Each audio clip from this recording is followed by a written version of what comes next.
আমার সামনে আজকে যিনি বসে আছেন তার সম্পর্কে একটু জানতে চাই। প্রথমে আপনার নামটা একটু বলেন। আসলাম। বয়স কত? বয়স 33 হবে। 33 বছর বয়স। ঠিক আছে, শুরু করুন আপনি যেখান থেকে আপনি বলতে চান। আপনার শৈশব থেকে আমরা জানতে চাইবো ধারাবাহিকভাবে। এইখানে আমার একটা ট্র্যাজেডি আছে। ছোটবেলা আমার যখন জন্ম হয়েছে, আমার জন্মের 5 দিনের মাথায় আমার খালামণি মারা গেছে আমার জন্যই। আপনার জন্য? জি, এটা হয়েছে আমার আম্মু যখন আগের দিন রাত্রে পেইন হয়েছে। জি। তো সারা রাত এভাবে থাকা অবস্থায় আমাদের নানুদের বাসায়, পরে মানসিক মেডিকেল আস্তে আস্তে আপনার 11টার দিকে আনা হয়েছে। জি। যেখানে 5-7 মিনিটের জায়গা আর কি, এখানে 1 ঘন্টা সময় লাগছে ফেরিয়ে আসতে আর কি। ওকে। তো আনার পরে এখানে এমন একটা অবস্থা, এমন একটা সিচুয়েশন হয়েছে, আমার আব্বু আসে নাই। আব্বু না আসাতে আমার নানু আসছে আমার মামুনির সাথে। তারপর এখানে আব্বুর একটা সাইন লাগে বা আব্বুর এখানে দায়িত্ব আছে, এটা কোনোটাই আব্বু আইসা মানে পালন করতে চাইলো না বা আসলো না, হয়তো টাকা পয়সার সমস্যা এই জন্য। আপনার মার ক্ষেত্রে এরকম ঘটনা, মানে আপনি কি প্রথম সন্তান? জি। আচ্ছা, বাবা কি করতো? আব্বু তখন কিছুই করতো না। এটা হয়েছে কি, আমার আব্বু একটু বাজে নেশা ছিল। এমনি বলে সব ঠিক আছে, খুবই ভালো মানুষ সবার কাছে, কিন্তু একটা নেশা ছিল, এটা জুয়া খেলতো। ওকে ওকে, ঠিক আছে। একেবারে শেষ আমরা, এমন অবস্থা। তারপর এই অবস্থায় আমার এইখানে আমার মামুর কাছে আসলো না, তো আমার নানু আসলো। আমার নানুর 2 কানে 2টা হীরারি ছিল, একটা বিক্রি করে তখন এখানে টোটাল মানে কস্টিং হাসপাতালের খরচটা আর কি ব্যাকআপ পড়ছে। তো এখানে আমার জন্মের সময় দেখেন, আমি এখন এত বড় এত এই অবস্থায় আমার বেঁচে থাকার কথা না। প্রথমে আমার যখন ডাক্তারে বলছে অনেক টাকার ব্যাপার বলছে, তখন সাথে ছিল অনেক টাকা না। আচ্ছা। নানু এমনিতে আসছিল। তো যখন ডাক্তার বলতেছে যে সিজার করলে এত টাকা খরচ হবে, জি, এত টাকা আমার কাছে নাই। তাহলে নরমাল ডেলিভারি? আবার নানুই বলতেছে যেভাবে হোক নর্মাল করতে হবে। আচ্ছা। তারপর ডাক্তার বলতেছে এটা নর্মাল সম্ভব না। ওহো। পরে নানু বলতেছে আমি আমার মেয়েকে চাই, যেহেতু বাচ্চা বা ওর স্বামী আসতেছে না, ওর খোঁজখবর নিতেছে না, খরচ বিষয়ে কোনো চিন্তা করতেছে না, মানে আসতেছে না টোটালি, সেহেতু আমি আমার মেয়েকে চাই। মেয়ে হয়ে থাকলে ছেলে হোক আর মেয়ে হোক সন্তান হবেই, এরকম ভাবে নানু আর কি বললো। এটা পরে আর কি আমি শুনতে পারলাম ওনাদের কাছ থেকেই। তো এই অবস্থা ডাক্তার পরে দেখলো যে না, এটাই করতে হয়, এখানে টাকা এখন নাই, যেহেতু এটাই করতে হয়, মানে এটাই সাইন করছে আর কি পেপারসে, এটাতেই। পরে ডাক্তাররা চেষ্টা করে কিন্তু আবার নর্মালি আমাকে মানে স্বাভাবিক হয়েছে। যাই হোক, আপনি শেষ পর্যন্ত নর্মালি হয়েছে আর কি। হ্যাঁ। হওয়ার পরে আমাদের সবার যারা আত্মীয় স্বজন আছে, আমি নানুদের মাঝে, নানুদের এবং খালামণিদের মাঝে, মামাদের মাঝেও আমি সবার বড়, মানে নাতিনের ভিতরে কি, নানুদের নাতিন ছেলেদের ভিতরে। তো আবার মেয়েদের ভিতরে আমার যে খালামণি আমার জন্য মারা গেছে, ওর একটা বাচ্চা 1.5 মাসের রাইখা মারা গেছে, আমার 1.5 মাসের বড়। তখন সবার আত্মীয় স্বজন যখন জানা হইলো, তখন সবাই আসলো হাসপাতালে একবার করে দেখার জন্য। দেখে আসলো সবাই, দেখে দেখে চলে গেল। খালামণি মার সাথে থেকে গেল। মা এখানে মনে 2 দিন ছিল। 2 দিন থাকার পর মার সাথে একবার নানু বাড়ি চলে গেছে। নানু বাড়ি চলে যাওয়াতে যেদিন এই যে আপনার যে গ্রামের ভাষায় বলে হাট্টারা বলে, জি, এই অনুষ্ঠানটা যেদিন করবো এর আগের দিন আমার খালামণি চলে আসছে যে খালুকে নিয়ে পরে আসবো আর কি অনুষ্ঠানে। আচ্ছা। তো অনুষ্ঠানের কাজ মোটামুটি রাত্রে থেকে শুরু হয়েছে, সকালে কাজটা মোটামুটি ফাইনাল হবে। তো এই পর্যায়ে রাত্রে যখন আমার খালুরা অনেক প্রতাপশালী, ওনারা করলো কি রাত্রে আরেকটা ভিয়া গুয়া খালু নিয়ে আসলো ওকে বাসায়। তখন আমার খালামণি তো শুয়ে রয়েছে, আমার খালামণি যে ঘরে শুয়ে রয়েছে, ঘরটা বিল্ডিং ঘর, এটা আমার মানে খালামণির শ্বশুর দিয়েছিল খালামণির নামে লিখা। আচ্ছা। তো এই ঘরে নিয়ে আয়সা ঢুকতেছে মেয়েকে নিয়ে। তো খালামণি বলতেছে কি ব্যাপার, এই মেয়েকে, আমার খালামণিকে অশ্লীল ভাষা নোংরা কথা, যে তুই এখান থেকে বের হ, তোকে আর প্রয়োজন নাই, তুই আমাকে বইলে না বইলে চলে গেছিস, এমন এমন অবস্থা। মানে আপনার এখানে আসছিল তাই তো? আমার এখানে আসছে। পরে বলতেছে এই ঘরে আমার শ্বশুরে আমাকে লিখে দিয়ে গেছে, এই ঘরে কোনো খারাপ মেয়ে নিয়ে ঢুকানো যাবে না, আমি এটা বিয়ে করে আনছি, বৈধ আমার ওয়াইফ, তুই আমার ওয়াইফ না, আজকে থেকে তুই বাদ। এরকম নানান বকাঝকা করে দরজার সাইডে, ক্যাপারের সাইডে মোটা রড ছিল, রড দিয়ে বাইরেছে, হাত দিয়ে ফেরাইছে, হাতের এই দিক দিয়ে এদিকে চিরা গেছে, টুকরুক পার্টস কি চিরা গেছে। মানে এগুলো আপনি শুনেছেন পরবর্তীতে, কারণ আপনি তখন অনেক ছোট। হ্যাঁ হ্যাঁ, ওনাকে মানে রড দিয়ে বাড়িতে লাস্টে লাথি দিল বুকে লাথি খাওয়াতে মারা গেছে। তখন এই অবস্থা দেখে কিছু মানুষ তো বাইরে থেকে আসছে, এই মারামারি শুই না, দরজা আবার লাগাই দিছিল। পরে যখন আসছে আয়সা পরে ওনাকে হাসপাতালে মৃত ঘোষণা করছে, এবং এটা খবর হয়েছে সকালে। তো এক ট্রাক ড্রাইভার আমাদের নানাকে চিনে বা মামাদের কেউ চিনে, যার বলে এই ট্রাক ড্রাইভার এদিকে আসার সময় এই হই হুল্লা শুনতেছে, নিজেরা আলোচনা করতেছে। আর এক ট্রাক ড্রাইভারে বলতেছে যে এরকম তালে এসপি বউ এবার তালে এসপি মেরে লাইছে। এসপি ছিল না, ওনার মানে এত পাওয়ার, এই জন্য এসপি বলতো সবাই, এসপি নামে পরিচিত। মানে উনি খুব প্রভাবশালী ছিল বলে হ্যাঁ। এসপি নামে সবাই বলতো জি। নাকি? আচ্ছা, আসল নাম হইলো তালে তালে। তালেব। ওকে। যখন এই ট্রাক ড্রাইভার শুনলো, শুনে তো বললো হ্যাঁ সুলতান ব্যাপারী তো অমুকের মেয়ে, তাহলে চালু করে আসছে। আইসারা বলছে, তখন আমাকে নিয়ে এদিকে মানে যে হাইটটা যেটা বলে আর কি, এটা প্রসেস চলতেছে। আমার আম্মু বললো আমার মামার যে কোঠাটা, এই কোঠাতে আমার শুয়ে রেখা ওই টুকটাক কাজ আম্মু করতেছে। তা আমি যে এখানে শুয়ে আছি, যখন এই ঘটনা শুনলো, শোনার পরে আমি আছি কি নাই, কারো কোনো মানে হুঁশ নাই। হুঁশ নাই, মানে জ্ঞান নাই। সবাই এক চিল্লি এক দৌড়, বাসার গেট তালা মাইয়া। আমি যে রয়েছি বাসা, এটা কিন্তু কারো খবর নাই। একবার মৃত্যু রাতে কিন্তু আমি বেঁচে গেলাম আপনার জন্মের সময়। আবার এখানে দেখেন 24 ঘন্টা আমি কিন্তু উপোস, এই শিশু বাচ্চা 5 দিনের। আচ্ছা, আমার খোঁজ খবর কেউ নাই। মানে এই 24 ঘন্টা আপনি তালাবদ্ধ অবস্থায় হ্যাঁ, ছিলেন? তালাবদ্ধ অবস্থা। মানে আমার খোঁজ কেউ অজ্ঞান হইতেছে, কেউ লাশের কাছে হইতেছে, মানে লাশ তো আনতে দিতেছে না, এখানে মামলা, অনেক ঝামেলা। যার আচ্ছা। ফলে টোটাল 24 ঘন্টা চলে গেছে। আম্মু বললো যে 24টা ঘন্টা চলে গেছে। আগের দিন সকালে গেছি, পরের দিন সকালে আমরা আইসা পরে পাইছি, তাও খাটের নিচে। Very strange. ওকে। পরে এই অবস্থা, আমার খালামণিকে তো হারাইলাম এখানে। তারপর আমার আস্তে আস্তে বড় হইতে লাগলাম। আমাকে নানু এইসব বললো। নানুই প্রথম আমাকে বলছে একদিন, যেদিন আমি এর আগে জানতাম না, যখন আমি তখন ছোট, হঠাৎ করে নানু বলতেছে আমি দুষ্টামি করতাম খুব প্রচুর। আমি আমার ছেলেটার মতো কিন্তু আমি দুষ্টামি করতাম। প্রথম বলার পরে আমি আম্মুর কাছে জিজ্ঞেস করলাম, আম্মু বললো। পরে আমার খালামণির কবরে তখনই প্রথম ছোটবেলা আমি যাই, জিয়ারত করি এবং আমি খালামণির জন্য কান্নাকাটি করি। প্রথম জানার পরে আমি মনে মনে একটা প্রতিজ্ঞা নিয়ে আমাকে ভবিষ্যৎ কিছু একটা করতে হবে। এই পরিক্রমা এদিকে করলো কি, আব্বু নিয়মিত জমি বিক্রি করতেছে।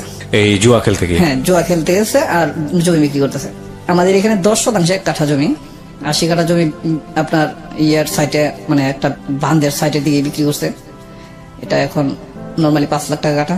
ওরে বাবা। আর কি এটা আপনার বিক্রি করছে তখন আমার বয়স 11-12 হবে। আচ্ছা। তখন 80 কাঠার মতো আর কি, 10% 1 কাঠা। তখন 6,000 টাকা কাঠা বিক্রি করছে। মানে খেলাতে বসে দেখা 10 কাঠা 12 কাঠা বিক্রি করতো খেলাতে বসে। যারা প্রভাবশালী ছিল তার সাথে থাকতো ওই সময়, তখনকার যুগে। স্ট্যান্ড বাই নিয়ে নিত। হ্যাঁ, তখন টাকা দিত। আর আব্বু সলিড মানুষ ছিল তো, এমনি যেটা বলতো এটা হইতো। জবান মানে জবান। হ্যাঁ, জমি আছে বাপের, মানে অনেক জমি। তারা 4 ভাই, আমার বাপ চারা একটা বোন। সবার অবস্থা একই।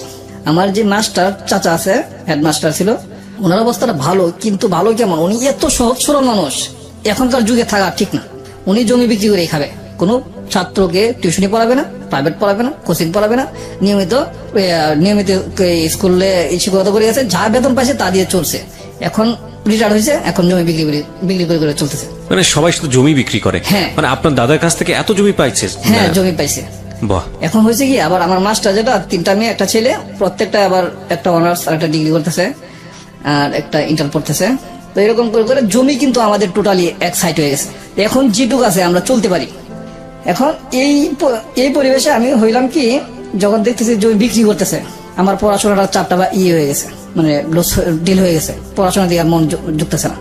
আম্মার কষ্ট, আম্মাকে মারে, দান দুন যাই হয় সব বিক্রি করে বস্তা করে, আম্মু না করে আম্মুকে মারে। এই বস্তা করে, মানে সংসারে এত একটা অশান্তি, মানে ঝগড়াই, সবসময় নিয়মিত ঝগড়া। এই বস্তা দিকে আমি একদিন করলাম কি, ছোট তখন ক্লাস 7-এ পড়ি, তখন আমার মামার সাথে আমি ঢাকা চলে আসি। আচ্ছা। উনি ঢাকাতে একটা দোকান করে, ওনার সাথে থাকার জন্য মানে যাই দেয় আমাকে, আমার মা অন্তত চলতে পারবো, এভাবে নানু বলে আমাকে দিয়ে দিছে। পরে এখানে কয়েক মাস ছিলাম, রোজার মাস ছিল তখন, রোজার মাস ছিলাম। রোজার পরে ঈদে যে গেছি, পরে আবার যায় স্কুলে ভর্তি হয়েছি, আবার পড়লাম 2 বছর। এরপরে কিন্তু আর পড়ি নাই, লাস্ট যায় মেট্রিক পরীক্ষা দিয়েছি শুধু ভর্তি হয়ে। এরপরে আসছি আপনার আইসাম প্লাস্টিক কারখানায় ঢুকছি। এখানে বেতনটা ভালো, টাকা পয়সার এমন ভালো যে সংসার চালাইতে পারবো। এই অবস্থা করে আমি টাকা কামাই করি। তখন থেকেই আমি যেখানে ছিলাম, ইসলামবাগ কামালবাগ, ওইখানে 20,000 টাকা শতাংশ জমি আমি তখন পাইছি। আচ্ছা, ইসলামবাগ কামালবাগে? জি। ওরে বাবা। 4,000-5,000 টাকা মাস আমার থাকতো তখন। কিন্তু ওই যে টাকা বাড়িতে বাড়াইছি, বাবা আমার কষ্ট। বাবা এমনি খুব ভালো ছিল, জয় কিন্তু ঠিক আছে, কিন্তু আমি মানে এতটুকু কঠোর হইতে পারি না যে বাবাকে না দিয়ে থাকতে পারি নাই। যা কামাইছি তাই দিয়ে দিছি। তো ওইদিকে আমি কিছুই করতে পারলাম না। লাস্ট বাড়িতে যাই, এই অবস্থা, ঝগড়াঝাটি। পরে যখন এখানে থাকতেছি প্লাস্টিক কোম্পানিতে, থাকতে থাকতে এক সময় ওনাদের তো যা দিতে আসি। যখন যাই বাড়িতে, এত ঝগড়া, এইগুলি ঝগড়া শুনতে শুনতে মানে মাথা যেন আমার কাজ করে না। আমি চাই একটু শান্তি। তারপরে হঠাৎ করে এখানে আমার এই যে কোয়ার্টারে থাকি, ওইখানে ছেলেটার সাথে, মানে ছোট বাচ্চাটার সাথে ঝগড়া হইতেছে। তখন আমি যা ফিরাইলাম আর কি, ফিরে বললাম কি বাবু বাবু তোমরা এভাবে ঝগড়া করতেছো কেন, এই অবস্থা করে ঝগড়া ছুড়ে, তখন এই দুটাকে আমি সেভ করলাম, হ্যাঁ চলে গেল। হ্যাঁ তখন একটা বাচ্চা যখন যেটা ছোট আর কি, এটা একটু মার বেশি খাইছে, হ্যাঁ তো ওটা তার মাকে নিয়ে আসছে, আচ্ছা, যে এখানে কি সে আপনাকে জিজ্ঞেস করছে আর কি। কি ঘটনা হয়েছে না হয়েছে জানার জন্য আর কি, Okay, যে fine. ফিরে দিচ্ছে তার কাছে নিয়ে আসছে। তো আমার কাছে নিয়ে আসছে, আমি টোটাল বললাম যে এই ঘটনা আমি কিছু জানি না, আমি শুধু দেখছি ঝগড়া করতে, ফিরে দিচ্ছি জাস্ট। আমি পরিচয় দিলাম যে এখানে গুড্ডু ভাইয়ের আপনার ইয়েতে থাকি, Quarter-এ। কোয়ার্টারে থাকি, আমি প্লাস্টিক কারখানা একটা চাকরি করি। তো বলতেছে আচ্ছা ঠিক আছে, আমার বাচ্চারা রাইখা তো আমি বাসায় যাই, বাসাতে আমার কেউ নাই, একটা ছোট মেয়ে আছে, আমি আর আমার হাজবেন্ড একটা গদ্দি করে চাকরি করে, আমি এক গদ্দি করে ছালার চটপটে এগুলো আর কি, মানে শিলডিলি করা লাগে, তো এগুলি করে, তো নিয়মিত থাকা লাগে। তো বাচ্চাটা একলা একলা পড়াশোনা করে, আপনি যদি একটু নিয়মিত বাসায় আইসা আপনি মানে এখানে আবার আমাকে প্রশ্ন করা হয়েছে যে আপনি কখন আসেন অফিস থেকে। জি আমি তখন বলছিলাম যে আমি 4টার দিকে বা 5টার দিকে আসি, 4টার দিকে অফিস ছুটি, আমার 5টার কাছে চলে আসি। তখন উনি বলতেছে আপনি যদি একটু কষ্ট করে আমার বাসায় আইসা আমার ছেলেটাকে পড়াইতে পারতেন তাহলে হয়তো আমার উপকার হতো, আপনি না হয় কিছু আমার কাছে নিতেন। আমি বললাম না, আপনি যেভাবে বলতেছেন যে কিছু নিতেন, আসলে কি আমি নেওয়ার জন্য এরকম ভাবে প্রস্তুত না, বা আমি পড়াইতে চাইতেছি না, আমি চাইতেছি আপনার ছেলে এবং পাশাপাশি আর 2-4 জন হোক যারা নর্মাল বা পড়াইতে পারে না, টিচার দেয়া বা স্কুলে পড়াইতে পারে না এরকম, ওই কোচিং এ পড়াইতে পারে না এরকম যারা আছে, আর 2-4 জন একসাথে করেন, আমি পড়াইবো, ঠিক আছে। আচ্ছা ক্লাস 1 না 2 এ পড়ে আর কি, 2 এ পড়ে সম্ভবত, এরকম পোলাবান কয়টা আর কি একসাথে করলো, পরে আমি যাই, আরো 2টা একসাথে হয়েছে, আচ্ছা পরে আমি যাই বাসায় নিয়মিত পড়াই। ফার্স্ট দিন যখন গেছি তখন ওর বোনটাকে আমি দেখি নাই, তৃতীয় দিন ওর বোনটাকে আমি দেখলাম। আমি পড়ানোর পরে লাস্টে যখন চলে আসি তখন আমি জিজ্ঞেস করলাম কি বাবু তোমার বাসায় যে সামনে আসছিল একটা মেয়ে, তোমাদের বাসায় সামনে, ওটার নাম কি? মানে বোন কি বড় ছিল? হ্যাঁ বোন বড় ছিল, ওকে। আমি ওকে, ওর মা তো বলছিল একটা ছোট মেয়ে আছে। আচ্ছা পরে আমি তো আর দেখি নাই প্রথম দিন, দ্বিতীয় দিন যখন দেখছি তখন আমি জিজ্ঞেস করলাম যে বাবু এটা কি হয় যে আসলো গেটে চুকি দেওয়া চলে গেছে, বলতেছে এটা আমার বোন, বড় বোন। ভাই বিশ্বাস করবেন না, একটা মেয়েকে দেখলে যেটুক ভালো লাগার মাথায় কাজ করে, এইটুক ভালো লাগার মাথায় কাজ করছে ফর দ্য ফার্স্ট টাইম আপনার লাইফে। আচ্ছা, এবং এত সুন্দর, ওকে, গরিব ঘরের মানুষ যে এত সুন্দর হতে পারে, বা গরিবের ঘরে যে এত, আসলে কি সুন্দর ছিল নাকি আপনি যে চোখ দিয়ে দেখেছেন সেই চোখ দিয়ে সুন্দর লেগেছে? না, এটা আপনার হয়েছে কি বাইরের যে বিষয়টা, মনের বিষয়টা আর একটা, তখন তো আমার মনে লাগে নাই, তখন তো শুধু আমার বাইরের চোখের যে দৃষ্টিতে তার মানে দেখলাম, সে সুন্দর ছিল, আসলে খুব সুন্দর ছিল। আসলাম যেখানটা ছিলেন আপনি, তারপর আমার প্রথম দেখাতে ওর এত সুন্দর লাগলো, কোথায় যেন আমার একটু মানে হৃদয়ে ছোঁয়া লাগে গেল। তখন আমি পড়াশোনা ওরে করানো শেষ হয়ে গেছে, আমি বের হয়ে চলে আসি, আসার পরে মাথায় কিছুক্ষণ সময় আমার এটা কাজ করতেছে যে মেয়েটা এত সুন্দর, এরকম কিছুক্ষণ ভাবার পরে অন্য একটা যে কোনো মানে কাজে হয়তো ঢুকে গেছি, তখন আর আমার খেয়াল নাই। আচ্ছা, পরের দিন আবার গেলাম, আমি খুঁজি, যাওয়ার পরে আমার খেয়াল হয়েছে, পরে খুঁজি পাই না, ঠিক এই সময় তো থাকে না। আবার আসার সময় ওকে জিজ্ঞেস করলাম, আপু তো ওইদিকে যায়, ও একটু মানে মাথার সমস্যা ছিল, জি, মানে যেটা হচ্ছে স্বাভাবিকভাবে যে একটা মানুষ চলে নম্রতা ভদ্রতার সাথে, এই সেন্সটা টোটালি আর নাই, এটা আমি বুঝতে পারি নাই। আচ্ছা, আমি প্রথমত ভাবছি যে বয়স কম, তখন কিন্তু বয়স খুব কম ছিল, 14 বছর বয়স ছিল। আপনার বয়স কত তখন? আমারও বয়স 20-21 এরকম হবে। ওকে, ওই দিনকে এইভাবে জিজ্ঞেস করলাম তো নাই, এরকম করে 5 দিন আমি শিওর কনফার্ম যে 5 দিন আমি পড়াইছি। ওকে, 5 দিনের দিনে তখন আমি এখানে যেখানে থাকি, এখানে আমি একটু নতুন থাকি, এটা হলো আপনার কোম্পানিটার নাম বলতে চাইতেছি না, অনেক বিশাল বড় কোম্পানি। আমি খুঁজে এই কোম্পানিটা বের করছি আর কি, অনেকগুলো ছোট ছোট কোম্পানিতে কাজ করার পরে আমি খুঁজে অনেক বড় একটা কোম্পানি বের করছি, এই জন্যই যে আমি নির্ধারিত মানে এক সময় কাজ করে যেতে চাই এক কোম্পানি থেকে। আচ্ছা, ছোট ছোট কোম্পানিতে 100 কাজ আছে, 100 নাই, প্রোডাকশনের কাজটাই ছিল আমার। 12 বছর কিন্তু ওটাতে ছিলাম। ওই দিন 5 দিন পড়ার পরে আমি যখন এই ফ্যাক্টরি থাকি, তখন আমার আর 2টা ছেলের সাথে পরিচয় হয়। ওরা বলতেছে যে ওরা খুব এফডিসিতে আসার জন্য পাগল, হঠাৎ করে মনে হলো যে এফডিসিতে যাবো। ওই দিন বিকেলে যখন বের হয়েছি, 5টা 5:30 দিকে বের হয়েছি, বাচ্চাকে পড়ায় বের হয়ে সোজা আস্তে আস্তে চলে আসছি। এখানে আমি কারোর সাথে সম্ভবত আমি শেয়ার করছি, এটা টোটাল এখন মনে নাই। অবাক, আমি এখানে আসলাম, ঠিক আছে, মগবাজার এসে নামছি, এত কিছু চিনে কিন্তু তখন এফডিসি তোর নাম জানি, মগবাজার নাম জানি, মৌচাক নাম জানি, কিন্তু কোন জায়গা মৌচাক কোন জায়গা মগবাজার চিনি না। তো আসার সময় ডাইরেক্ট মগবাজার আইসা নাইমা পরে এফডিসিতে যাইতে হবো এরকম শুনছি। তো মগবাজার আইসা নামছি, পরে কিভাবে যাইতে হবে জিজ্ঞেস করছি, এদিকে যায় রেল লাইনের সামনে, এদিকে যাইতে পারবো। তো আসলাম, রেল লাইনে ঢুকলাম, ঢুকার পরে ওই আমি প্রথম দিন এই চেক বল ইয়েটা দেখলাম, জামাটা ঠিক এই জামাটায় আমার থেকে মনে হয় যে 100 হাত দূরে হবে, সন্ধ্যা হয় না এখনো, এখান থেকে আসছি তখন সম্ভবত 7টা সন্ধ্যা হয়, সন্ধ্যা এখনো হয় নাই। একটা ট্রেন আসতেছে, আমি ট্রেনের সিগন্যাল শুনছি, পিছন থেকে আসতেছে না, সামনের দিক থেকে আসতেছে। ওই মেয়েটা হাঁটতেছে, আমিও নর্মালি হাঁটতেছি। আমি তো এরকম এত কিছু মানে তখন আমার ফলো করতেছি না। পরে করলাম কি, আমার একটু এরকম ডাউট হইলো, সামনের দিকে একটু জোর করে হাঁটতেছি, ট্রেন এখনো দূরে আছে। আমি ভাবলাম যে ওই মেয়েটাই নাকি, একটু জোর করে হাঁটতেছি, কাছাকাছি যাই। যখন ট্রেন কাছাকাছি আছে তখন আমি বলতেছি, কি এক্সকিউজ মি, আপনি ট্রেন লাইন থেকে নামতেছেন না কেন?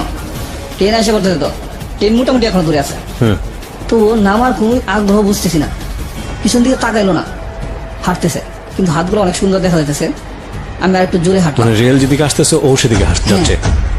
আমি আর একটু জোরে হাঁটলাম। কি ব্যাপার, আপনি নামতেছেন না কেন? নামতেছেন না কেন বলতেছি, ট্রেনের কাছাকাছি চলে আসছে, আমি হাত ধরে টান দিয়ে নামা ভাবছি। কি ব্যাপার, মানে কি বলে আমি হাত ধরে টান দিয়ে নামাইছি। আমি ভাবছি যে যদি আমার দুশো হয়ে থাকে হোক, আমি তো আগে নামাই। এটা যদি হ্যাঁ ইচ্ছা করে যাক বা ইচ্ছা না করেও যাক, হইতে পারে যে ওখানে অনেক ট্রেন দূরে আছে, নামতেছি, সমস্যা কি, বলতে পারে এটা আমাকে। আমি নামানোর সাথে সাথে যখন বললো, আমি তো অবাক।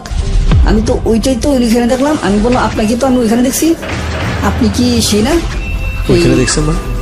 মানে লাবলুর বোন না আপনি? আমি তো ওই জন্যই বলতেছি, মানে হতবাক দেখে, কি ব্যাপার আপনি ওই না? প্রথম দিন তো আমি একবার দেখছি, এতটা ফলো করতে পারছি না, কিন্তু মানে যাকে আপনি পড়াতেন তার বড় বোন ছিল সে? বোন। আপনারা একটু জাস্ট শোনা শুরু করেছেন, আপনাদের সবাইকে আমি রিকোয়েস্ট করব, যেহেতু অনেকেই এই গল্পটা শুনে সেহরি খেয়ে ঘুমোতে যাবেন, আমি জানি যে এটা অনেকটা কষ্টকর অনেকের জন্য জেগে থাকা, তারপরেও জেগে থাকবেন। This is one of the biggest story, এবং শুনলে বুঝতে পারবেন। ওকে, হ্যাঁ বলেন। তারপর যখন আমি এইভাবে দেখলাম, আমি নর্মালি সম্ভবত 20-25 সেকেন্ড সময় আমি কিছু বলতে পারি নাই, মানে হতবাক। এই জন্য আমি ফলো করতেছি কল্পনাতে যে ওই মেয়েটা যে দেখলাম ওই মেয়েটাই নাকি। আমার অনুভবে বলি, আমি 20-25 সেকেন্ড সময় আমি কিছু সেন্স ছিল না, ব্ল্যাঙ্ক ছিলেন একেবারে, সম্ভবত আমার এরকম মনে হয়েছে আর কি। ওকে, স্তব্ধ হয়েছিলাম। তো আমি তখন বললাম, তৎক্ষণিক বললাম যে কি ব্যাপার, আপনি যে সেই মেয়ে লাবলুর বোন আপনি? কিছুক্ষণ চুপ রইল, আবার জিজ্ঞেস করলাম, আবারও চুপ রইল। থার্ডবার যখন জিজ্ঞেস করলাম তখন বলছে, হ্যাঁ। আপনি এখানে আমার টান দিয়ে ভাসাইলেন কেন? ভাসালেন কেন মানে আপনি কি আত্মহত্যা করতে চাইছিলেন আসলেই? কহ জি। আমি মানে আত্মহত্যা করবেন মানে সমস্যা কি? আর আপনি আজকে আমি এখানে আসলাম, হঠাৎ করে আপনি আমার সামনে আত্মহত্যা করতেছেন, এটা আবার কেমন কথা? এরকম অনেক ধরনের কথাবার্তা এখানে হয়েছে। আমি সবচেয়ে অবাক আর সবচেয়ে মর্মাহত যে আপনি কেন আত্মহত্যা করবেন এবং আমার কাছাকাছি এবং আমার সামনে কেন? মানে এই জিনিসটা, এই বিষয়টা আমার খুব খুব হতবাক করছে আমাকে। তো পরে উনি বলতেছে যে আমি তো একজনের সাথে রিলেশনশিপ করছি, ওর ছেলেটার নাম জাফর। তো আমাকে মানে ধোঁকা দিছে। ও যখন আমাকে অবস্থায় মানে প্রেগনেন্ট করছে, এ অবস্থা স্বীকার করে না। ও বলতেছে আমি অন্য কারোর সাথে এরকম করছি, আরো কারোর সাথে এফআইআর আছে। ওরে অ্যাকচুয়ালি অনেক ছেলে পছন্দ করতো, অনেক সুন্দর ছিল। ওকে, আমি বলতেছি যে আপনি বিষয়টা আমি বুঝতে পারলাম না ঠিক, আপনি ক্লিয়ার বলেন। বলতেছে আমি প্রেগনেন্ট, 2 মাস হয়ে গেছে, 1 মাসের উপরে 2 মাসের কাছাকাছি এই অবস্থা। এখন তো ও আমাকে স্বীকার করে না, আমি তো মা বাপকে বলতে পারতাছি না। আমি কিছু সময় অফ রইলাম, ও হাঁটতে শুরু করলো, কিছু দূর চলে গেছে। আমি ওরে ডাক দিই নাই, আমি দৌড়াই গেছি, দৌড়াই যা সামনে গেছি। কোথায় যাচ্ছেন? যেদিকে তুই চোখ যায় এদিকে চলে যাবো। আমি বললাম দাঁড়ান, আল্লাহ তাআলা পৃথিবীতে যত সমস্যা দিছে প্রত্যেকটা সমস্যার সমাধান দিছে। নিশ্চয়ই হয়তোবা কেউ এই কিছু কিছু সমস্যা জীবন দিয়ে শেষ করে, তার আগেও যে সমাধান থাকে এটা সে খুঁজে পায় না বা খুঁজতে চেষ্টা করে না, ভাবে এইটাই তার সমাধান। আমি খুব চিন্তা বুদ্ধি করে আসতে গুছায় কথাটা বললাম তারে, যে এছাড়া এখান থেকে ওরে নেওয়ার অন্তত প্রচেষ্টাও তৈরি হতেছে না, আপাতত নিতে হবে। বিশ্বাস করবেন না, আমি ওই দিনকা এখান থেকে নিয়ে গেছি ওকে। নেওয়ার পরে আমি ওই দিনকা সারা রাত ওকে আবার এখানে আমি একটা দিছি।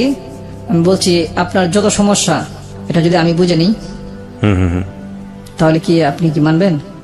আপনাকে যে ছেলেটা এই অবস্থা করছে, যার সাথে আপনার এই সুসম্পর্কটা তৈরি হয়েছে, প্রথমে যখন সুসম্পর্কটা তৈরি হয়েছে, যেহেতু আমি আপনাকে প্রথম দেখছি, দেখার পরে আমার এত ভালো লাগছে আপনাকে, তো আপনাকে ওই ছেলেটা দেখে কিন্তু এরকম ভালো লাগছে।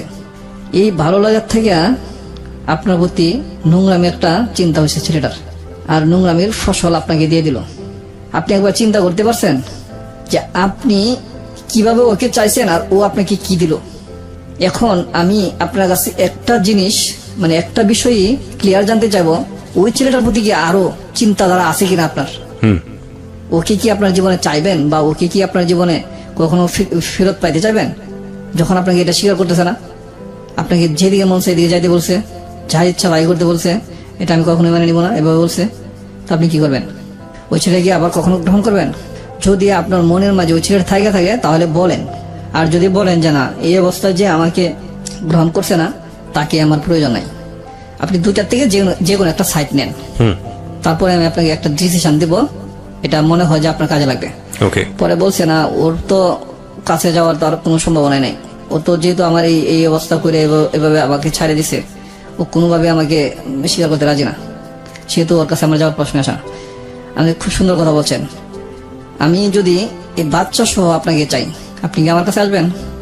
ও নর্মালি মাথা নিচু করে হাঁটতে শুরু করছে, যে দিক থেকে গিয়েছিল ব্যাগ এই দিকে হাঁটতে শুরু করছে, আর বলছে আসেন আপনি। আপনাকে বলতেছেন? জি। তখন আমি বিষয়টা দেখলাম যে মোটামুটি সফট বা নর্মাল হয়েছে। তখন আমি যখন হাঁটতেছি, নানান অন্য বিষয়ে কথা বলতেছি, বলতে বলতে দেখি যে মোটামুটি নর্মাল, স্বাভাবিক হয়েছে। বাসায় নিয়ে আসলাম, নৌকা দিয়ে পার করে দিলাম। বাসা মানে কি ওর বাসা না আপনার বাসা? না, ওদের বাসায়। ওদের নৌকা বাসায়। দিয়ে আমি পার করে দিলাম, আমার বাসা ওদের বাসা পাশাপাশি, বেশি দূর না। তা আমি ওকে পার করে দিলাম, আমি এদিকে থাকলাম। তাই কিছু সময় পরে আমি চলে গেলাম আবার জি। ওই পারে, নদীর ওই পারে। নদীর ওই পারে থাইকে এই পারে আসা সকালে বা রাত্রে অনেক টাফ, কিন্তু পুলিশ ঝামেলা, তারপরে তখন মনে হয় র্যাব হয়েছে নতুন, র্যাব ঝামেলা, তারপরে হয়েছে ফুটপাতের পোলাপান ঝামেলা। আল্লাহর রহমতে আমি কোনো কিছু ফেস করি নাই কোনোদিনে। 2 বছর যে ওই পারে রয়েছি, কোনো কিছু ফেস করি নাই। ওরে রাখে আমি আসলাম, বাসায় আসলাম। বাসায় আসার পরে আমি সারা রাত চিন্তা করলাম যে এটা কি বললাম আমি। আমার মা বাবা আছে, তারপরে আমার পরিজন আছে, আমার চাচা চাচারা আছে, অনেকে ঢাকা আসার সময় আমাকে বলছে দেখো আবার ঢাকার মেয়েদেরকে ধরে নিয়ে আইসো না। এই কথাটা মাথায় আমার কাজ করতেছে। তখন কি করলাম, এরকম একটা কথা দিলাম, আচ্ছা ঠিক আছে আপাতত মেয়েটা বাচ্চা আসছে, দেখি পরে প্ল্যানে কি করা যায়। পরের দিন যখন পড়াইতে যাই নাই, আমি আমার অফিসেও জানি, তারপরের দিন সকালবেলা ওর মা এসে হাজির। কি মাস্টার সাহেব, আপনার কি কোনো সমস্যা, অসুখ টসুখ হয়েছে নাকি? আপনার বাসায়? হ্যাঁ, আমার কোয়ার্টারে ওই ছোট বাচ্চাটা নিয়ে আসে। পরে আমি বলছি না, অসুস্থ না, এমনিতেই মনটা একটু খারাপ, এই জন্যই। কালকে গেলেন না? বাবু বলতেছে স্যার আসা নাই, আজকে পড়ি নাই, তো আজকে তো যাবেন? আচ্ছা ঠিক আছে আজকে যাবো। চলে আসলো খালামণি, খালা রাখতাম। পরে আসার সময় আবার ডাক দিলাম আমি, খালামণি একটু কথা ছিল আপনার সাথে। পরে ভাবছি টাকা পয়সার বিষয় নাকি, কিছু জিগামু, বেতন টেতন এইসব কপরে বলেন। আমি না, যখন আসছে তখন আমি বলতেছি না ঠিক আছে আপনি চলে যান। পরে বলতেছেন না আপনি বলেন, টাকা পয়সার বিষয় কিছু বলবেন, আপনি যা চাবেন তাই দিব। আমি বলছি খালামণি আমি এটার কথা বলতেছি, আমি অন্য একটা বিষয় আপনার সাথে আলোচনা করবো, এটা আমার ব্যক্তিগত বিষয়, এটা আপনার সাথে আমি পরে এক সময় আলোচনা করবো।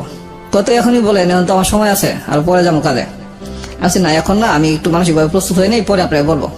পরে ঠিক পরের দিন পরের দিন সকালে আবার উনি নিজে আসলেন আমার এখানে। আসলে জিজ্ঞাসা করতেছে যে কি বাবা বলবা তুমি জানি কি বলতে চাইছিলা? সে খালামণি আপনি একটা কথা বললে, কথাটা কিভাবে নিবেন? খারাপ মনে করবেন নাকি নিজের ছেলে হিসেবে দেখা এটা বোঝার চেষ্টা করবেন? কি কইতে চাইতেছো তুমি? ওনাদের বাসাটা একটু মানে আর কি পুরান ঢাকায়। বলছি খালামণি আমি তো অনেক বড় একটা কথা বলতে চাইতেছি, যেটা অনেক বড় সমস্যা হয়ে গেছে। তো উনি, মহিলাটা খুব কঠোর পরিশ্রমী ছিল, মানুষটা এত ভালো মানুষ ছিল। উনি এই কথাটা উনি আর আমি, এখন কি উনি কাউকে বলছে কিনা জানি না, উনি আর আমি এখন পর্যন্ত জানি, উনি আমি যতদিন ছিলাম ততদিন পর্যন্ত আর কাউকে বলে নাই উনি। আচ্ছা, তো আপনি কি করলেন ওই সময়টাতে? তখন আমি ওনাকে বললাম যে খালামণি এরকম একটা সমস্যা হয়েছে আপনার মেয়ের, আপনি কি জানেন? আমার দরজার সামনে এসে দাঁড়ায় রয়েছে। পরে আমি বললাম যে খালামণি আপনার মেয়ে তো কোনো একটা ছেলের সাথে একটা বাজে সম্পর্কে জড়ায় গেছে, এটা কি আপনি জানেন?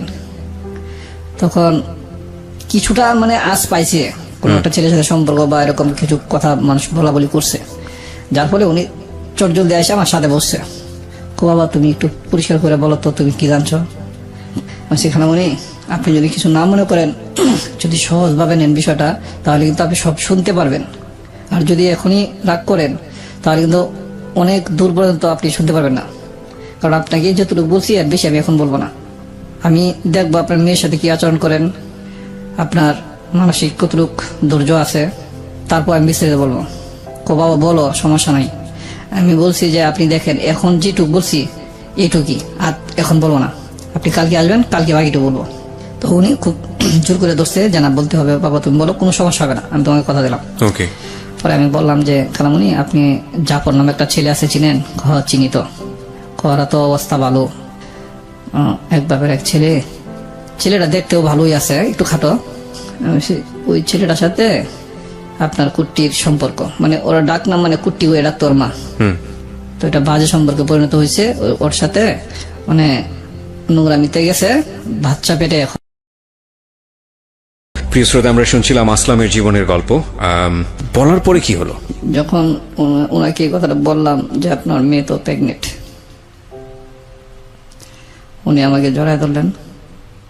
কি বলো বাবা তুমি, তুমি এই 5-6 দিন আমার এখানে আসা যাওয়া, তুমি এত কিছু কিভাবে শুনলা?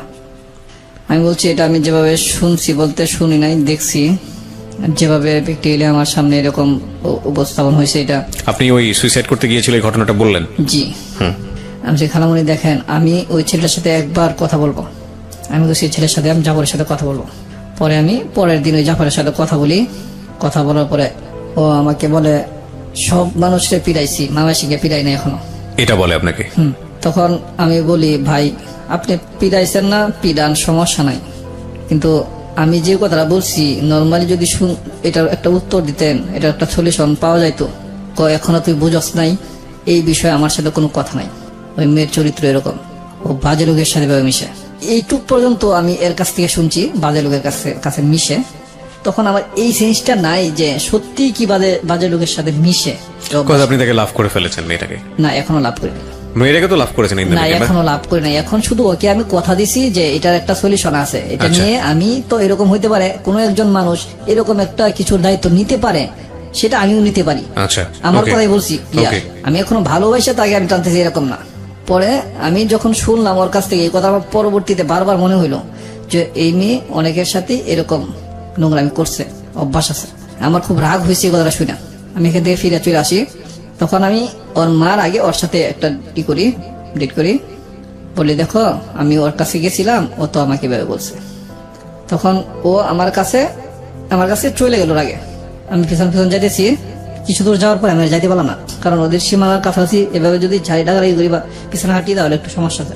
পরে ওর ভাই রাস্তায় আপনার বেরিবাদে খেলতেছে, ওর বাইকে দিয়ে আবার খবর পাঠাইলাম যে স্যারে তোমাকে যাইতে কইছে আম্মুকে নিয়ে, খুব জরুরি কথা আছে। যখন আম্মুর কথা বলছি তখন আর আসে না, তো ওর আম্মুকে বলছে, ওর আম্মু আসছে।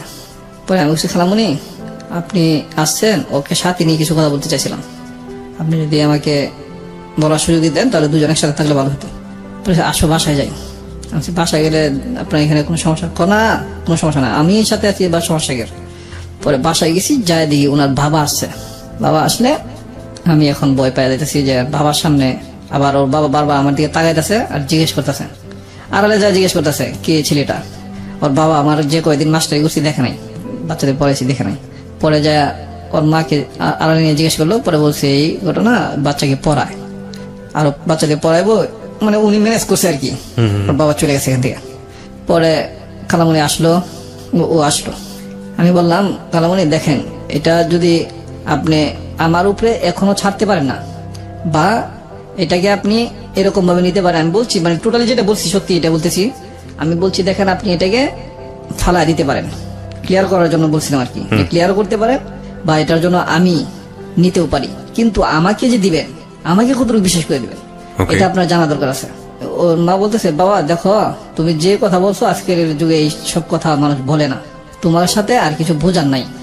পরে বলতেছে কি তোমাদের ফ্যাক্টরিতে কয়েকটা মেয়ে কাজ করে, আমাদের এই দিক থেকে যায়। আমি বলছি হ্যাঁ চিনি তো।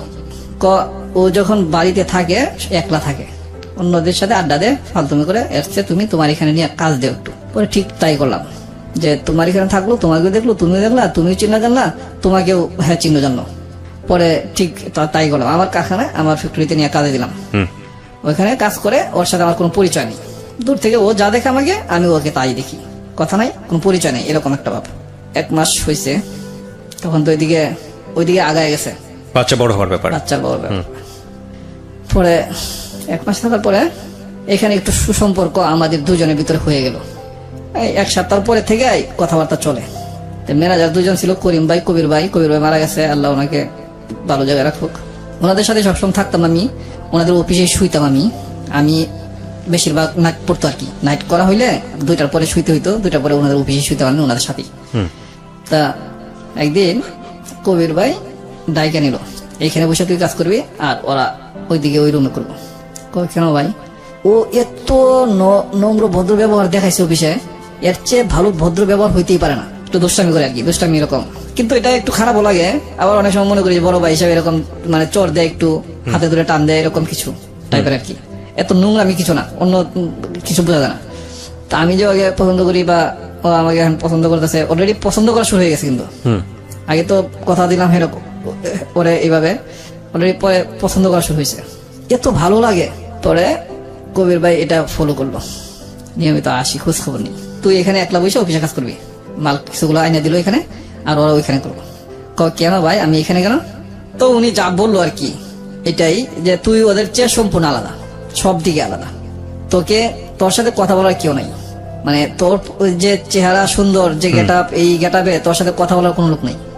একমাত্র আমার টার্গেট করছে আমি একটু ভালো পরিবেশে থাকতে পারি কি, ওকে, আমাকে টার্গেট করছে এবং আমাকে ডাইকে আনছে, ডাইকে আনা মানে আমাদের দুজনে আর একটু মানে পরিষ্কার হইতো আর কি, সে যে কি সত্যি মানে কবির ভাই চাইতেছে যে আমার সাথে ওর কি মানে টোটাল সম্পর্কটা কি জানার জন্য আর কি এখানে আলাদা আনছে এবং আমাকে ডেকে আনছে। তো জিজ্ঞেস করলো, পরে আমি ক্লিয়ার বললাম যে হ ভাই চয়েস করি। ও কি চয়েস করে কিনা আমি জানি না, তো ওকে জিজ্ঞেস করলো 100 বার, ও বলে নাই। পরে আমাকে বলতেছে তুই যদি ওকে ভালোবাসিস, চয়েস করিস, ওর দায়িত্বটা আমি নিলাম, তুই ওকে হাত ধরে নিয়ে যাবি নান্নার বিরিয়ানিতে, যাই বিরিয়ানি খাওয়াবি। এদিনকার এই ফ্যাক্টরিতে ফার্স্ট মানে এটা এমন ভ্রাষ্ট হয়েছে, যেহেতু ম্যানেজার বলছে হাত ধরে নিয়ে যা বিরিয়ানি খাওয়ার জন্য, এরপর ওর সাথে আমার রিলেশন আছে, ও জানে আমিও জানি, ও তো চয়েস করেই, কিন্তু এখানে প্রকাশ করতেছেন আর কি। তো ওকে হাত ধরে, এত সুন্দর হাত ভাই আমি ধরলাম প্রথমে, এত সুন্দর হাতটা আমি প্রথমে ধরলাম, এত সফট, এত নরম ধরে আপনার যে গেট দিয়ে বের করছি, এই গেট সচরাচর খোলা হয় না, মেইন রোডের সাথে গেটটা, এই গেটটা খুলে ওই দিক দিয়ে যাইতে বলছে, এদিক দিয়ে গেলাম। তো আমরা অনেকদিন ধরে কাজ করি, তো এখানে আমরা সিনিয়র হয়ে গেছি, এদিক গেলাম, কবির ভাই বলছে যে এই দিক দিয়ে যা, ওই দিকটা ঘুরলে অনেকটা ঘুরে যাওয়া, যায় নানা বিরিয়ানিতে বসলাম, 2টা বিরিয়ানি নিলাম, আমারটা আমি নিলাম, ওরটা ওর দিলাম। ও আমার এখান থেকে যে কতটুকু ওর মুখে দিছি এটুকুই খাইলো, যেহেতু এভাবে দেওয়া নেওয়া হইতেছে, সেটাকে একটু প্রেমের দিকেই যাইতেছে, এটাই তো বোঝা যাবে। আমি টোটালি তখন আমার অন্তর থেকে ওরকে ভালোবাসতে শুরু করছি, ওর আকর্ষণ, ওর সৌন্দর্য দিকে আমার আকর্ষণ মানে লেগে গেছে আর কি, আমার যেটা সত্যি এটাই। ওকে আমি এখন চাইতেছি যে কোনো মুহূর্তে ওকে আমি খুব কাছে পাই, আমার এমন মনে হইতেছে। কিন্তু তারপরে আমি সময় নিতেছি মা বাবার দিকে মানে ফলো করে। পরে ওইখানে বিরিয়ানি ও খাইলই না ওরটার থেকে, আমারটা থেকে ওর একটু খাওয়ালাম, আর বাকি কিছু আমি খেলাম, তারপরে আমারটাও রয়েছে। আসার পরে যখন ফ্যাক্টরিতে সবাই জানাজানি হয়েছে, এখন মোটামুটি সবাই জানে। কবির ভাই আমাকে বলতেছে আমি এটা মানে ব্রাশটা করলাম এই জন্যই যাতে অন্য কেউ ডিস্টার্ব না করে, তুই চয়েস করস তোর মানুষটাকে যাতে অন্য কেউ ডিস্টার্ব না করে। অন্য কেউ হয়তো চাইবো, আরো যারা মেয়েরা আছে অনেকে ডিস্টার্ব করে, অনেকেই মানে আপনার প্রপোজ করে হয়তো, বা কেউ সারা দিচ্ছে, কেউ দিচ্ছে না, এরকম। আবার কবির ভাই বলতেছে তোরটাকে কেউ সারা দেওয়ার মতো বা তোরটাকে কেউ প্রপোজ করার মতো সাহস তোর আছে আমার বোঝা যাইতেছে না, কারণ যে মানে সুন্দর জিনিস বা এরকম ভাবে হ্যাঁ বলতেছে, আমি মানে বাংলা ভাষায় যেটা আগে বলে। পরে ওইখান থেকে বিরিয়ানি খাওয়ার পরে ওইদিনকে আসলাম, আইসা সবাই জানলো ওই বিষয়টা। জানার পরে আমি কোয়ার্টারে যাই নিয়মিত আসি। পরে ওইদিকে আমাকে পোলাপান কয়টা আটকাইলো, ওই দিকের ছেলেরা কি আটকায় বলতেছে মানে জাফরের সাইড না, এটা হচ্ছে অন্য ছেলেরাও ওকে চয়েস করতো আর কি। ওই ছেলের সাইডে কয়েকটা ছেলে আটকাইছে, আটকায় বলতেছে কিরে তুই কি এখানে থাকবি নাকি হারা যাবি আপনাকে। জি, তখন আমি ওনাদেরকে খুব সলভ ভাষায় খুব সুন্দর করে বললাম, দেখেন ভাই আপনারা যে বিষয়ে বলতেছেন আমি বুঝতে পারছি, বিষয়টা এমন একটা কঠিন পর্যায়ে দাঁড়াইছে, এই অবস্থাটা থেকে উত্তীর্ণ হওয়ার মতো কোনো পথ আমি খুঁজে পেতেছি না। আপনারা যদি একটা পথ দেখান তাহলে আমি সেই পথে হাঁটবো, একটা পথ দেখায় দেন। ওই জাফরে যেভাবে কথাটা বলছিল আমার বাসায় তুই বুঝিস না, ওই পোলাপান গুলো একই অবস্থা। মানে প্রতি উত্তরে যে কি তুই তো করে যেটা- উত্তর উত্তর অনুযায়ী কি আনসার করতে হবে ওইটা না, তাদের যেটা কথা সেটাই। তোকে কি প্রথম বলছি বুঝস নাই, ঠিকঠাক থাকবি নাকি হারা যাবি মাঝখান থেকে, একই কথা। আমি বললাম ঠিক আছে, আমি মনে মনে বুঝতে পারলাম আর কি যে ওদের মাথা ঠিক নাই। তো আমি এই জন্যই বললাম মনে মনে যে আচ্ছা ঠিক আছে, ওদের কাছ থেকে আগে সেফ হই, পরে আমি চিন্তা করি অন্য কিছু। তো ওদের কাছ থেকে আমি চলে গেলাম, আমি বললাম ঠিক আছে ভাই, আমি এখন থেকে আপনাদের কাছে চলে গেলাম, আপনারা আমাকে দেখবেন না এখানে। এই কথা বলে আমি চলে গেলাম আমার অফিসে, ওইখানেই থাকি। পরে থাকি, ও তো নিয়মিত যাইতে আছে, ও যে কোথায় যায় কাজ করতে এটা কিন্তু আবার ও যাওয়া জানতো না, আমাদের অফিসে যে আসতেছে। পরে নিয়মিত আসতেছে, আমি শুই, যে গেট দিয়া ঢুকে ওরা, গেট দিয়া ঢোকার পরে একটা গল্লি আছে, গল্লির মাথা একটা রুম আছে, রুমের দরজা এদিক দিয়ে আবার, এই দরজা সোজা আমি শুই, ফ্লোরের মাঝে শুই, কিন্তু সবাই সব শ্রমিকরাই সব ওয়ার্কাররা ওকে ফ্লোরের মাঝেই শুই। আমার আবার একটা এক সিঙ্গেল তোষকের বিছানা ছিল, ওইটা আমি বিছাই এখানে দরজা সোজা শুই। তো এখানে এদিক দিয়ে প্রতিদিন যাওয়া আসা যখন করে তখন দরজাটা আমি খুলে রাখি শোয়ার Okay. সময় আর কি, আমি তখন নাইট করি। জি। তো এমনি ওর সাথে বলা থাকে আগে যে আমি এই দিক দিয়ে শুইছি, আগে থেকে বলা ছিল, যদি তুমি কথা বলতে চাও বা কিছু বলার থাকে তুমি এই দিক দিয়ে এসে বলে যাও, আমি নাইট করতেছি তো তোমার সাথে দেখা করতে পারবো না, দিনে কথা বলতে পারবো না, শুয়ে থাকবো তো বাবা। তো ও সকাল যখন 8টা বাজে আসে, একটু ফার্স্ট টাইম চলে আসে একলা করিয়া, অন্য মেয়েদের সাথে আর আসে না। আইসা এখানে মানে প্রথমে একটু দুষ্টামি করে, মানে গেট টান দিয়ে খোলা থাকে তো, গেট টান দিয়ে একটু নাকে ধরে বা এরকম দুষ্টামি, এরকম টাইপের দুষ্টামি করে পরে ডাকে আমাকে, পরে কিছুক্ষণ কথা বলি। তো এইভাবে কিছুক্ষণ কথা বলি, ও ডিউটিতে চলে যায়, আমি আবার শুয়ে ঘুমাই। তো আমার আবার বিকেল 4টা থেকে ডিউটি, বিকেল 4টা থেকে রাত্রে 4টা পর্যন্ত এইভাবে শিফটি করা হয়েছে। তা আমি বিকেল 4টা ধরি ঠিক আছে, কিন্তু ছাড়ে দেই 12টা 1টা বা 2টা বাজে, 2টা বাজে আপনার টিফিন করে আর শুয়ে পড়ি, এমনি গল্প টল্প করি বা ফোনে কথা বলি, ফোনেও আবার কথা হয় তখন। আচ্ছা। আমাদের ম্যানেজার ভাইয়ের ফোন ছিল, আর ওদের বাসায় একজনের ফোন ছিল ভাবির, ওই ভাবির না তো ভাইয়ের, মানে ভাবির কাছে হেল্প নিয়ে ভাইয়ের কাছে দিত, ভাইয়ের কাছে নিয়ে দিত। তো আমি কবির ভাইয়ের ফোন দিয়ে কথা বলতাম, কবিরের ফোনটা আমি কথা বলতে ডিস্টার্ব করে ফেলেছি, তো ওর ফোন দিয়ে কথা বলি রাত্রে 12টার পরে বা 1টার দিকে কথা বলি। এভাবে বলতে বলতে তা 1 মাস কয়দিন 4-5 দিন চলে গেছে। এখন ওখান থেকে এভাবে কথা বলতে বলতে 1 মাস 7-8 দিন হয়েছে। তো একদিন ওকে নিয়ে বের হইলাম ঘুরতে, ঘুরে ঘুরে আসার পরে সন্ধ্যার দিকে ওর মার সাথে মিরপুর হাসপাতালে দেখা, ওকে যায় আগা দিয়ে আসবো, মানে নদীর এই পার থেকে নৌকাতে উঠাই দিয়ে আসবো, এই দিকটা যাইতে হয় আর কি, মিরপুর হাসপাতালের ভিতর দিয়ে যাই। পরে ওর মা এখানে দাঁড়ানো, জিজ্ঞেস করলাম কি হয়েছে খালামণি এখানে আপনি? ওর আব্বুর অবস্থা তো ভালো না, ওরা তো হাসপাতালে ভর্তি করছে না। আগে একবার মাদ্রাজে নিয়ে গেছিলাম, ওদের জমি ছিল এখানে, আপনার বাবুবাজার জমি ছিল 4-5 শতাংশের মতো, ওটা বিক্রি করে মাদ্রাজে নিয়ে চিকিৎসা করছে ওর বাবার অবস্থা ভালো, কিন্তু এই যে আমি যে খালামণি ডাকতেছি উনি কিন্তু দ্বিতীয় সংসারের মহিলা, আর এই মেয়েটা আর 2টা বাচ্চা দ্বিতীয় সংসারে, এগুলা ওর আব্বুর অবস্থা কিন্তু ভালো ছিল আগে। আচ্ছা। পরে যখন এখানে ওর মা দাঁড়ানো, তখন মাকে জিজ্ঞেস করলাম কি হয়েছে খালামণি, বলতেছে যে ওর আব্বুকে নিয়ে হাসপাতালে আসলাম, ওর আগে তো একবার মাদ্রাজে নিয়ে গেছি তুমি তো জানো নাই, ওখানে চিকিৎসা করে আনছি, এখন তো আবার ধরা পড়ছে একটু সমস্যা, মানে শরীরের সমস্যা বোঝা দিতেছে, হাসপাতালে ভর্তি করলাম, হাসপাতালে রিপোর্ট করতেছে, পরীক্ষা নিরীক্ষা করতেছে। আচ্ছা ঠিক আছে।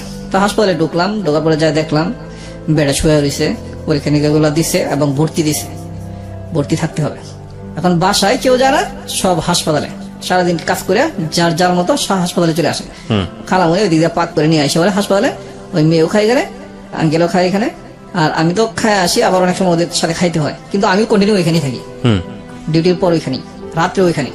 ওকে। ও দেখা যায় কি অনেক বড় বেঞ্চ আছে, বারান্দা 4 তলা না 5 তলা ছিল এটা ফ্লোরটা, আপনার একটা গলির ভিতর আছে, গলির ভিতরে একটা বেঞ্চ আছে লম্বা, ও আমার এখানে শুয়ে থাকতো রাত্রে। তো অনেক সময় আমি শুইতাম, এভাবে দুজনে মিলে শুয়ে ঘুমাইতাম আর কি রাত্রে। খালামণি এটা কিছু মনে করতো না, আমরা যেখানে আছি যে অবস্থায় আছি একবার দেখতেও আসতো না, এভাবে চলতেছে। তো এইখান থেকে আপনার 15 দিন হাসপাতাল রয়েছে, থাকার পরে হাসপাতাল থেকে এমন কিছু রিপোর্ট বের হয়েছে যে উনি ক্যান্সার হয়ে গেছে। আরেকটা বিরতি, আমি আরজি কিবরিয়া রয়েছে আপনার সঙ্গে এবং আসলাম রয়েছে আজকে আমাদের সঙ্গে। জি বলুন। তারপর তখন ওনার আব্বার ক্যান্সার ধরা পড়লো, এবং এটা ক্যান্সারটা হয়েছিল আপনার গলার নিচে এরকম বড় টিউমার হয়েছিল, এটার ভিতরে পচন ধরে এটা দেখে টিউমার ধরা পড়ছে। পরে খুব অল্প সময় আর কি বাঁচবো এরকম, সম্ভবত 21-22 দিনের মতো সময় দিছে। এই ডেটের ভিতরে উনি মানে মারা যাবে। মারা যাবে। আঙ্কেলকে নিয়ে ওরা চিন্তিত, কিন্তু এই সমস্যাটার কথা ডাক্তার আমার সাথেই বলে, আমাকে ডাইকা নিছে। মানে আপনাকে বলে, আপনি এটা জানাননি? আমি জানাই নাই, আমি কন্টিনিউ এখানে থাকি। তো আমার এখানে এসে বলতেছে কে কি হয় না হয়, ডাক্তার বলতেছে একজনে এরকম ভাবে সবার পরিচয় দিল, উনি কি হয়, উনি আমার মেয়ের জামাই আগেই বলছে। পরে আমাকে ডাইকা নিল, ডাইকা নিয়ে বললো দেখেন আপনাদের এটার আগের রিপোর্ট গুলো দেখছি, এখন আমরা নতুন করে রিপোর্ট করছি, এটা অ্যাকচুয়ালি যেটা হয়ে গেছে ওনারা যে রিপোর্টটা দিছে এটা হয়তো আপনারা সবাই এতটা শিক্ষিতরা বুঝেন নাই। এটা মানে মৃত্যু অবধারিত, খুব সামনাসামনি, খুব কাছাকাছি। ঠিক 21 দিন পরই ফজরের টাইমে একটু আগে দিয়ে মারা গেছে। আপনি জানাননি ফ্যামিলিকে? আমি আর জানাই নাই। তো যেদিন মারা গেছে সেদিনকা, ও সরি এখানে একটু বাকি পড়ছে আমার, বলতে ভুলে গেছিলাম। এটা হচ্ছে এখানে যেদিন রিলিজ দিয়ে দিব ওই দিনকার যখন আমি গেছি আমার ডিউটি শেষ করে, তখনকার উনি আমার হাত ধরে, আমি যাই দেখি 2টা বেড ছিল, একটা বেডে উনি শুয়ে আছে আর একটা বেডের দিকে খালি ছিল। তো উনি যখন শুয়ে আছে তখন কিন্তু কথা বলতে পারে। আবার আমি যখন গেছি তখন আমার আঙ্কেল বসে বসো, তখন খালামণি এই দিকে বসে ছিল, একটা বেডের এদিকে একটা বেড খালি ছিল, আর এই বেডি এই সাইডে বসে ছিল আমার, মানে ওই শামসুন্নাহার বসে ছিল। তখন আমার খালামণি ওইটা জায়গা দিল বসার জন্য, আমি দাঁড়ায় এসেছি। আমাকে আঙ্কেল বলতেছে বসো বাবা বসো, তোমাকে আজকে একটা কথা বলবো। আমি বলছি কি বলবেন আঙ্কেল বলেন, আপনি তো প্রত্যেক দিনই কথা বলতেছেন, এখন আবার আজকে একটা কথা কি বলবেন। পরে উনি আমার হাতটা ধরলেন, হাতটা এত ঠান্ডা। পরে বলতেছেন যে দেখো বাবা, তুমি কে, তোমার বাড়ি কোথায়, চিনি না, তুমি আমার জন্য আমার মেয়ের জন্য যা করছো সব আমি শুনছি। তো আমার মেয়েটা ইতিম হয়ে যাইব, তুমি তো যদি মনে করো আমার মেয়েটা ইতিম, আমার ইতিম মেয়েটার জন্য তুমি সর্বোচ্চটুকু ত্যাগ যতটুকু দিতে পারো তুমি বাবা দিবা, যার জন্য কি রে ভাই আমি এত কষ্ট করছি। যখন এই কথা বলছে আমার চোখেতে পানি এমনিতে টলমল করতেছে। যখন উনি বলছে যে তুমি তো জানো ও ইতিম, এই কথা কিন্তু বলছে, মানে আলটিমেটলি আপনি যে জানতেন বিষয়টা সেটা উনি জানতেন। উনি যাই না গেছে আমি কিভাবে, এই জন্যই আমি চোখে পানি পড়তেছে আমার বেশি। উনি কিভাবে বুঝলেন, ডাক্তার কিন্তু ওনার সাথে বলে নাই, কিন্তু ওনার মনেই ডাক দিছে। যেদিনকে রিলিজ দেবো এদিনকা এই ঘটনা, যেদিন রিলিজ দেবো এর আগের দিন এই ঘটনা। তো আমাকে বলতেছে তুমি তো জানো এতিম গেছে নাকি, এতিম এরকম ভাবে বলছে। তখন আমি ওজোরে কাঁদতেছি, কথা বলার সুযোগ পাইতেছি না। আমি বলতেছি কথা, কিন্তু আমি বলছি আপনি এভাবে কেন কথা বলতেছেন। বাবা তুমি ওকে দেখে রাখবা, আমি তোমাকে ওর হাতে দিলাম। ওর হাতটা ধরে আমার হাতে দিল, ও খুব সাদরে আমাকে এভাবে গ্রহণ করলো, ওর হাত আমার হাতে দিল। ও এতদিন আমার সাথে চলতেছে, হাসতেছে, খেলতেছে, কেমন চিন্তা করেন। এমন একটা পরিবেশ তৈরি হইলো এখানে। খুব আমি মানে যেটা মানে সর্বোচ্চ মানুষের মানবিক দৃষ্টিকোণ থেকে একটু বিন্দু পরিমাণ যদি থাকে মানবিক দৃষ্টিকোণ, সেটাই আমার জাগ্রত হয়েছে। প্রচুরটা আছে আমার, কিন্তু কিছুটাও যদি থাকে সেটাই জাগ্রত হয়েছে এখান থেকে। আর পিছু হাঁটার মতো জায়গা নেই। আমার হাতে হাত দিয়া ওরা দিচ্ছে। এর আগে যে সিচুয়েশন গুলো আমি ওর প্রতি দুর্বল হয়েছি, ওর হাতে হাত ধরছি, ওর প্রতি যে আমার একটা আবেগ, আপনার এমনি অন্তরে আবেগ কি বলেন, আর যেটা মানুষ বলে যে পরিষ্কার ভাষায় যে অনেক সময় বলে যে সেক্সুয়াল একটা আবেগ, যেটাই বলেন, ওর প্রতি আমার অনেক ধরনের অনেক কিছু সৃষ্টি হয়েছে। অনেক সময় আমি একবার মনে বলে গেছি এখানে যে ওর প্রতি আমার এমন একটা আকর্ষণ তৈরি হয়েছে যে আমি এখনই ওকে চাই, খুব কাছে চাই। মানে কোনো সময় কোনো মুহূর্তে এমন ভাবে উপস্থাপন হয়েছে আমার সামনে, তার এক একটা পার্ট এক একভাবে আমি নিছি, এক একভাবে আমি তাকে আমি মানে গ্রহণ করতে চাইছি, এরকম ভাবে আমার মনের ভিতরে ও ডাকছে। তো ওকে আমি বললাম যে তুমি যদি তোমার বাবা যেভাবে বলছে তুমি যদি এভাবে রাজি থাকো, তোমার বাবার কথা আমি একমত, তোমার বাবার কথা আমি এক বিন্দু পরিমাণ ফালবো না, আমার জীবন দিয়ে হলেও রাখবো, কিন্তু এটা যদি তুমি ঠিক রাখো তাহলে কিন্তু আমি ঠিক রাখবো। আমি আঙ্কেলকে হাত ধরা, আমাদের তিনজনের হাত ধরা, আমি আবার রিপিট করলাম আঙ্কেলকে, আঙ্কেল দেখুন আপনার মেয়ে যদি এটাতে সম্পূর্ণভাবে থাকে, আপনি যেভাবে বলছেন এভাবে যদি ও থাকে, আমি ওকে কখনোই ছাড়বো না মৃত্যু আগ পর্যন্ত। আমি এই কথাটা বারবার বলি, এখনো বলি, সবসময় বলি যে আমি একে এই কথাটা বলছি, মৃত্যুর আগে দিন পর্যন্ত আমি ওকে ছাড়বো না।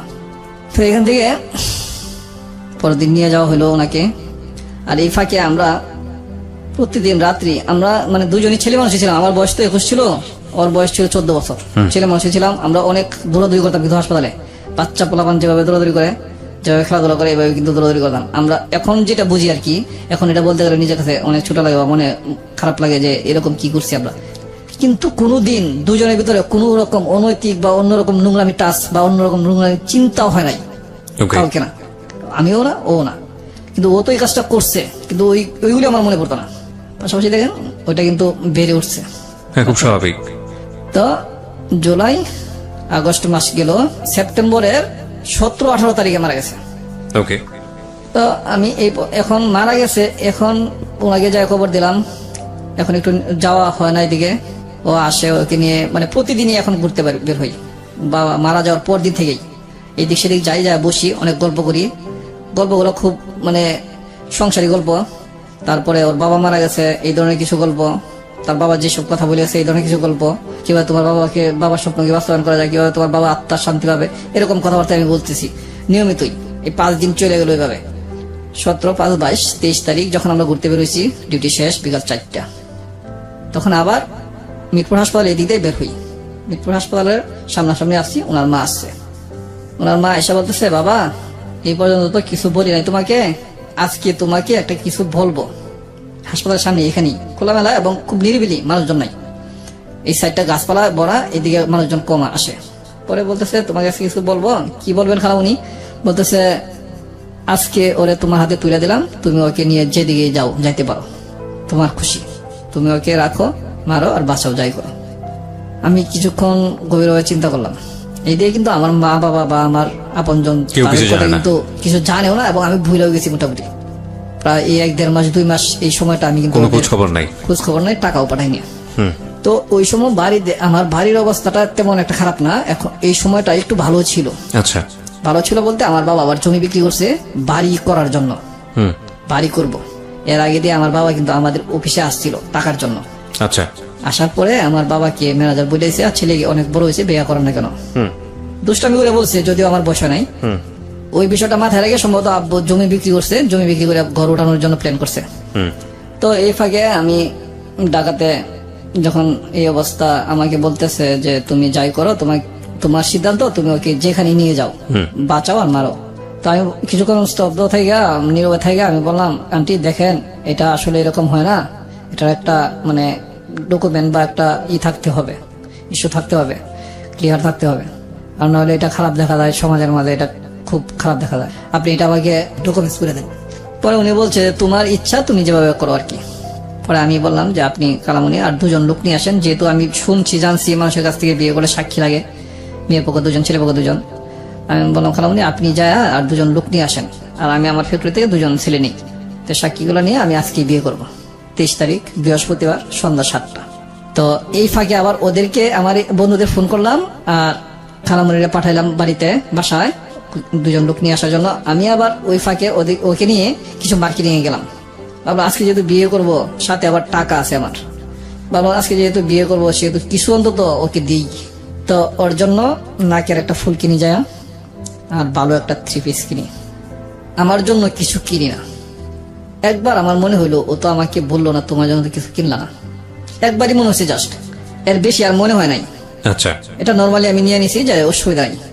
এই শুরু হলো কিন্তু আমার মনের বেদনা, সাংসারিক বেদনা। ওকে। আমি যখন ওকে নিয়ে আসলাম, তখন খালামণি আসছে মিরপুর হাসপাতালে, আর আমার 2 বন্ধু আসে নাই। আবার ফোন দিলাম, ওরা বলতেছে যে এখনো আসে নাই, ওরা ঘুরতে গেছিল, এখনো আসে নাই। তো আমি ভাবলাম যেহেতু ওরা 2জন সাক্ষী নিয়ে আসছে আর 2জন ছেলেও নিয়ে আসছে, ছোট ছেলে, ওইটা আবার আত্মীয় স্বজনের ভিতরে খুব ভালো ভদ্র ছেলে ওরা। ওকে। পরে ওদেরকে নিয়ে গেলাম, নিয়ে যায় কাজী অফিসে ঢুকলাম। বিয়ের টোটাল কথাবার্তা, আলাপ আলোচনা, লেখালেখি শেষ। এখন কাবিনের টাকা 5 লাখ ওরা বলতেছে। এখন আমি যে ড্রেস টুস কিনলাম, নাকের ফুল কিনলাম, এরপরে এত টাকা আমার কাছে নাই যে কাবিনের টাকা দেন মোহর, যেটা যেটা পোস্টিংটা যেটা আসে আর কি, এটা দেওয়ার মতো আমার কাছে নাই। ও আচ্ছা, কাবিনের টাকার যে ইয়েটা মানে কাজীকে দেওয়ার জন্য যেটা, হ্যাঁ, এই টাকাটা নাই আমার কাছে। 5 লাখ টাকা দিলেও আমার সমস্যা নাই, আমি বলতেছি। আচ্ছা। যদি এটার যে কোস্টিংটা আসে, এটা যদি আপনারা দিতে পারেন 5 লাখ না আরো বেশি দেন, সমস্যা নেই আমার। আচ্ছা, এটা আপনি বলতেছেন? আমি বলতেছি। ওদের এখানে আপনার চিকনি নামে একটা মেয়ে আছে, ওই মেয়েটা আপনার একটু বেশি বার্গেনিং করতেছে। ওই বলতেছে না, দিতে হবে দিতে হবে। আমি ঠিক আছে দেন, আপনার কাছে টাকা থাকলে আপনি দেন, প্রয়োজনে আমি পরে আপনাকে দিয়ে দিব, হাওলাতি দেন, আপনার কাছে টাকা থাকলে দেন। 5 লাখ টাকা কাবিন দেন, এটার যে গোষ্ঠীটা আসে এটা আপনি দেন। ওকে। আমি এটার নেক্সট আপনাকে দিয়ে দিব। এখন আমার সাথে এটা কোস্টিং দেওয়ার মতো টাকা নেই। কাবিন তো 10 কোটি দিলে সমস্যা নাই, যদি এটা কোস্টিং না দেওয়া লাগতো আমার কাছে, আমি এরকম আমার মনে হইতেছে। পরে লাস্টে কত টাকা আছে, এত টাকা আছে, এটা কত দেওয়া যাবো, 1 লাখ। 1 লাখ টাকায় দেওয়া হলো কাবিন। সরি, এখানে একটু ভুল হয়ে গেছে। যখন ওনারা বলতেছে 5 লাখ টাকা দিতে হবে ওই মেয়েটা, চিকটি মেয়েটা, আমি বলছি না, 5 লাখ টাকা দেওয়ার মতো এবিলিটি আমার কাছে নাই, এটা কোস্টিং দেওয়ার মতো। তো এখন বিয়ে হবে না, তাহলে চলে যেতে হবে, পরে এক সময় করতে হবে। আচ্ছা ঠিক আছে, তাহলে চলে যাই। এটা বইলা, এই কথা বইলা ওরা চলে যাইতেছে, মানে মেরে নিয়ে টানানি শুরু করছে, যা চল পরে এক সময় হবে। ওটা আবার ওর আপু লাগে, মানে আপন না, যে মহল্লা থাকে বুঝতে মহল্লা পেরেছেন তো হিসেবে। ঘটনাটা কি দাঁড়ালো? হ্যাঁ। পরে চলে গেল আর কি, নিচে নামে বসছে, দোতলা ছিল কাজে, বেশ নিচে নামে গেছে। তো আমি মনে করলাম ওর আব্বু আমাকে দিয়ে গেছে আমার কাছে, ওর মেয়ে, হুম ওর মা দিয়ে দিল আমার কাছে। কোন জায়গার এক মেয়ে এই কাজের টাকা নিয়ে এই ঝামেলা বাজায় মেয়ে নিয়ে যাইতেছে, মেয়ে দিয়ে আবার একটু কান্না বাপ। হুম নিচে নামে গেছে, পরে আবার আমি নিচে নামলাম, আমি হাত ধরে আবার নিয়ে আসলাম, কোনো কথা নাই, নিয়ে এসে উঠছি উপরে। আমি বলছি কাজে স্যার আপনি করেন, বিয়ে পড়ান, টোটাল কাজ সম্পন্ন করেন, 1 লাখ টাকা আবেন দেন। ওই মেয়ে আয়া বলতেছে না, 5 লাখ টাকা দিতে হবে এনতেন। আমি বলছি, দেখেন আমার শাশুড়ি এখানে উপস্থিত, উনি যা বলবো তাই। শাশুড়ি হঠাৎ করে বলে ফেললো, বাবা তুমি যা করো তাই, তুমি কাবিন দেওয়ার না দেও। আমি বললাম আপনি 1 লাখ টাকা কাবিন লেখেন, আর ওনাদের সাক্ষী সই নেন, আমার সই নেন, আর যা বলার বলেন আপনি। টোটালটা উনি কাজী সাহেব বিয়া পড়াইলেন।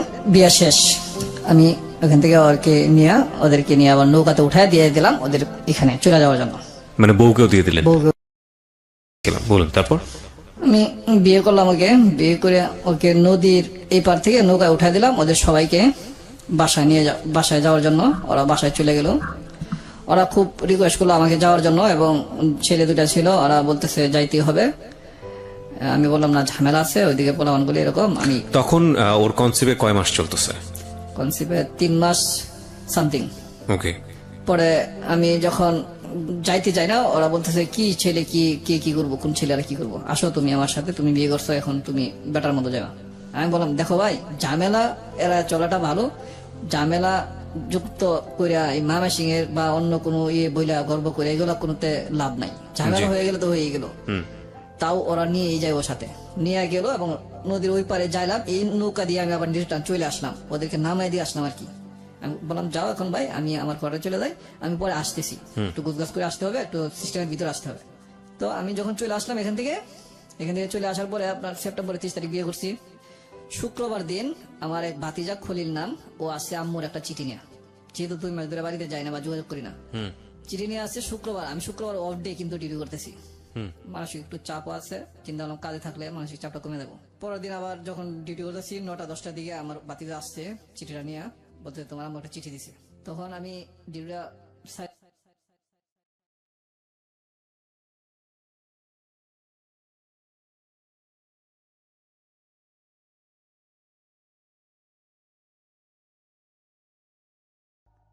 তখনকার মুহূর্তটা আমার জীবনে বলার মতো না।